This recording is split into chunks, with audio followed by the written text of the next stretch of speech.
রাজ্যে জ্বলন্ত তিনটি দাবিকে সামনে রেখে গোটা রাজ্য জুড়ে চলছে বামপন্থী যুব সংগঠনের উদ্যোগে নানা আন্দোলন কর্মসূচি। হকের দাবিতে যৌবনের লহরে ঝাঁঝালো আন্দোলনের সাক্ষী রইল এবার ঊনকোটি জেলার কুমারঘাট মহকুমা। দাবি আদায়ের লক্ষ্যে দুই বাম যুব সংগঠনের উদ্যোগে সিপিআইএম কুমারঘাট মহকুমা অফিস প্রাঙ্গণ থেকে যুবাদের ছাঁটা মিছিল বের হয়ে শহরের বিভিন্ন পথ পরিক্রমা করে। দীর্ঘদিন বাদে বামেদের এরকম একটি সুবিশাল মিছিল উপভোগ করল কুমারঘাটবাসী।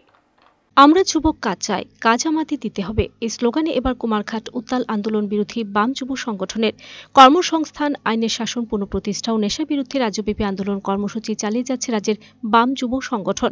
ভারতের গণতান্ত্রিক যুব ফেডারেশন এবং উপজাতি যুব ফেডারেশনের ডাকে ঊনকোটি জেলা কুমারঘাট মহকুমাতেও আন্দোলন সংগঠিত করল যুবশক্তি। কুয়াশা ঢাকা শীতের সকালে কুমারঘাটে সিপিআইএম মহকুমা অফিসের সামনে থেকে বের হয় যুবদের সুবিশাল মিছিল। আমরা যুবক কাজ চাই, কাজ আমাদের দিতে হবে। যৌবনের এমন মুহুর্মুহু স্লোগান আর দীপ্ত পদচারণার এদিন প্রকম্পিত হয় রাজপথ থেকে গুলিপথ। বৃহস্পতিবার কুমারঘাট থেকে ফটিকরায় দীর্ঘ 4 কিলোমিটার পথ অতিক্রম করে ফটিকরায় বাজারে জমায়েতে মিলিত হয় যুব ব্রিগেড। উপস্থিত ছিলেন ভারতের গণতান্ত্রিক যুব ফেডারেশনের রাজ্য সভাপতি পলাশ ভৌমিক, উপজাতি যুব ফেডারেশনের প্রাক্তন সাধারণ সম্পাদক অমলেন্দু দেববর্মা, গণতান্ত্রিক যুব ফেডারেশনের রাজ্য সহসভাপতি বাসুদেব ভট্টাচার্য, দলের মহকুমা সম্পাদক সমীরণ মালাকা সহ অন্যান্যরা।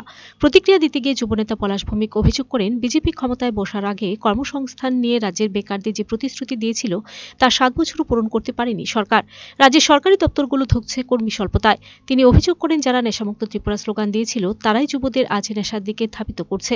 বিদ্যালয় বন্ধ করে বিলেতি মদের দোকানে ছাড়পত্র বন্টনে সরকার ব্যস্ত বলে অভিযোগ করেন পলাশ ভৌমিক। যুবনেতা এদিন আরও বলেন, রাজ্যে আইনের শাসন তলানিতে, গণতন্ত্রের ছিটে ফোটাও রাজ্যে নেই।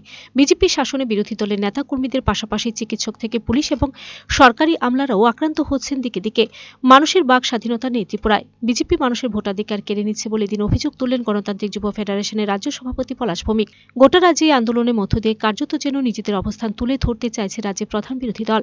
পাশাপাশি হকের দাবিতে ভর করে সরকারের উপর এক প্রকার চাপের রাজনীতিও যেন সেরে নিচ্ছে বিরোধী দল।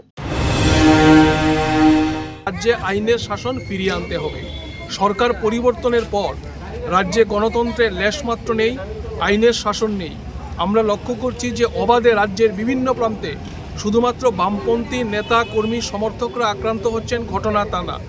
চিকিৎসক আক্রান্ত হচ্ছেন, সরকারি আমলারা আক্রান্ত হচ্ছেন, পুলিশ আক্রান্ত হচ্ছে।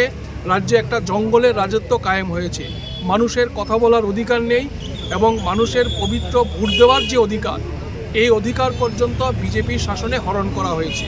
ফলে আমরা ডিওয়াইএফআই এবং টিওয়াইএফ দাবি করছি, অবিলম্বে রাজ্যে গণতন্ত্রের পুনঃপ্রতিষ্ঠা করতে হবে এবং আইনের শাসন ফিরিয়ে আনতে হবে। এই 3 দফা দাবিতেই রাজ্য জুড়ে ডিওয়াইএফআই এবং টিওয়াইএফএল আন্দোলন কর্মসূচি।